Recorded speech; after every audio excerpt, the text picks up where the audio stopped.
राजस्थान के एक छोटे से गांव कालीसर में एक पुरानी और सुनसान हवेली थी जिसे लोग डाकने शाकने की हवेली कहते थे। कहते हैं कि यहाँ रात के समय अजीब अजीब सी आवाजें आती थी और जिसने भी इस हवेली में रात बिताने की कोशिश की या तो वे लौटाने या मानसिक रूप से पागल हो गया। गाँव के बुजुर्गों का कहना था कि कई साल पहले इस हवेली में दो बहनें डाकनी और शाकनी रहती थी। वे तंत्र मंत्र की सिद्धियां प्राप्त कर चुकी थी और मासूम लोगों की बलि देकर अपनी शक्तियों को बढ़ाया करती थी और अपनी उम्र को कम रख सके इसके लिए भी वो आए दिन बच्चों की बलि दिया करती थी। लेकिन गांव वालों ने एक दिन इन दोनों को गुस्से में आकर जला दिया।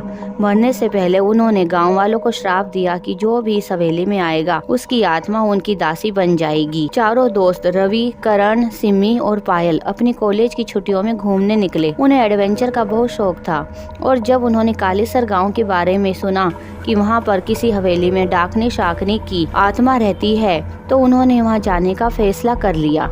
गांव वालों ने बहुत मना किया लेकिन उन्होंने मजाक उड़ाते हुए ये चारों हवेली की ओर चल पड़े। रात का समय था। हवेली उजाड़ और डरावनी लग रही थी। चारों तरफ गहरा अंधकार था और एक अजीब सी हलचल थी।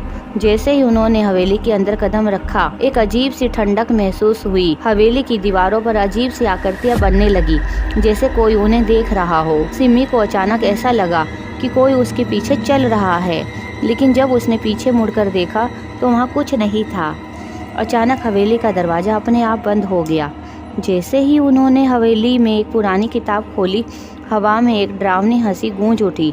सामने एक घनी धुंध उठी और उसमें से एक भयानक आकृति प्रकट हुई।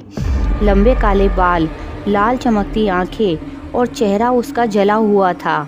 तुम लोगों ने आकर बहुत बड़ी गलती कर दी यहाँ पर। उन्होंने एक परछाई को देखा और वह कर्कश आवाज में उनके ऊपर चिल्ला रही थी।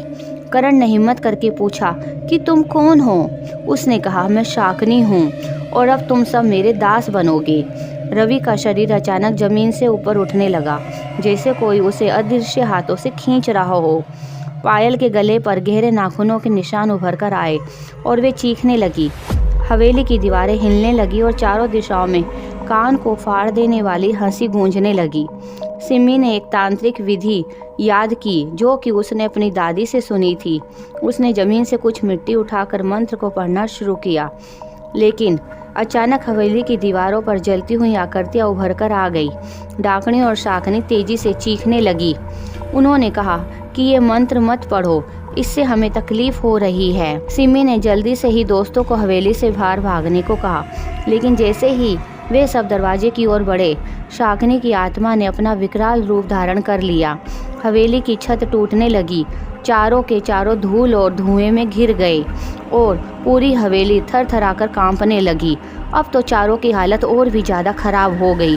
उनके हाथ पैर फूल गए, उनकी टांगें जमीन से चिपकने लगी। आखिर सिमी ने मंत्र को किसी तरीके से पूरा किया और जैसे ही उसने हवेली की जमीन पर मिट्टी गिराई, एक जोरदार धमाका हुआ और हवेली के चारों ओर आग की लपटें निकलने लगी। शाकनी की आत्मा जलकर राख हो गई। चारों दोस्त भागकर गांव पहुंचे।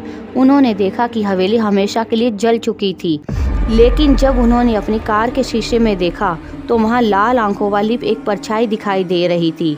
डाकनी शाकनी सच में मरी थी या किसी और के इंतजार में थी, या अब उन चारों दोस्तों के साथ क्या होने वाला था, ये आपको हमारे अगले पार्ट डाकनी शाकनी पार्ट 2 में देखने को मिलेगा। तैयार रहिए आगे की घटनाओं के लिए जो आपकी रूह तक कंपा देगी।